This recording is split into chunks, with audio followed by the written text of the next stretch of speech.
Bagaimana jika aku bilang, ada perang yang dimenangkan oleh burung? Tahun 1932, pemerintah Australia mengerahkan tentara bersenjata dengan senapan mesin untuk membasmi burung. Mereka cepat, lincah, kebal peluru, bahkan kadang balik menyerang. Satu perwira bilang, kita kalah perang melawan unggas. Tentara mundur, petani pasrah. Danimu tetap berjoget di tengah gandum rusak. Tapi tahukah kamu siapa yang benar-benar kalah?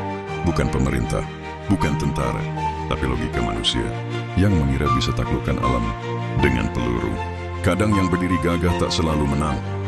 Kadang yang berbulu cuma pengingat bahwa manusia meski bersenjata tetap makhluk bingung di tengah padang.